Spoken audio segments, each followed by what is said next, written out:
Hi there, Mike Gogol again from the Environmental Committee, and today we're going to talk about garlic mustard in early May. In fact, it's about a week before Mother's Day, and the garlic mustard has really changed from when we looked at it in April. Last year, garlic mustard started from seed, and at the very beginning of the year, it sprouted from the ground. This is actually a new sprout that's going to turn into a mature plant next year.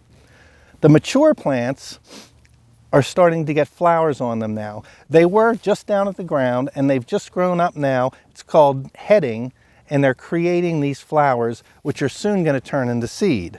Let's take a look at this mature garlic mustard plant, and we're going to see how to pull it. But before we do, I told you that this is a 2-year plant process. This is a baby plant that is going to mature into this plant next year. So we're going to talk about how to treat both of these. But let's look at this plant, and what we want to do is we want to dig down as deep as we can with our hand to feel the root, and then shake it to try and get as much of the root out of the ground as we can. Now, we did this before early on, but obviously we missed this one. I'm going to treat this a little differently though.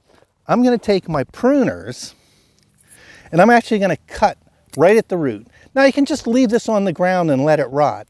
But the reason I'm cutting it at the root is because even after this plant is pulled out of the ground, it has the potential of developing seeds because there's enough energy in the root. I'm also going to clip off just the flower bud so that it has no energy, and then I'll just let it down on the ground, preferably in some dried leaves, and just let it rot back into the soil. Same thing here. I'm going to dig in, and oh, this one's tough.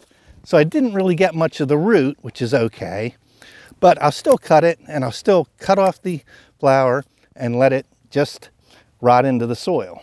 Well, that pretty much covers garlic mustard, but the thing I want you to notice is how many plants there are through here, both new ones and ones that are a year old that are getting ready to go to seed. Now, believe it or not, last year my wife and I came in and got rid of hundreds and hundreds of these, and they're still here. Most of these probably came from seed several years ago. I want to walk over and show you one other thing, so let's go over here. So the last thing I wanted to show you is how prolific garlic mustard can be. If you look down here, these are all babies, so clearly there were a number of plants that did mature to spread seed either last year or the year before. We've also got 1 or 2 mature plants, which I'm just going to get rid of these so that we don't add more seed. Now, I'm not going to do anything else with these this year, at least not for several months, because they're little tiny plants right now, but these are going to get bigger even before the end of this year. A lot of them will get choked out, and the ones that are left I'm going to try and pull to prevent them from maturing into these next year.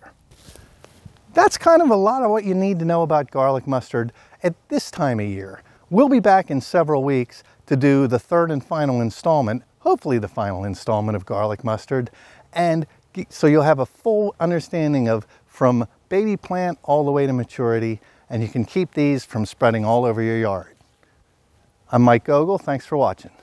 So if you enjoyed these videos, why not subscribe to our YouTube channel? The Environmental Committee will be passing along a lot of useful information we hope for you. Thanks again for watching.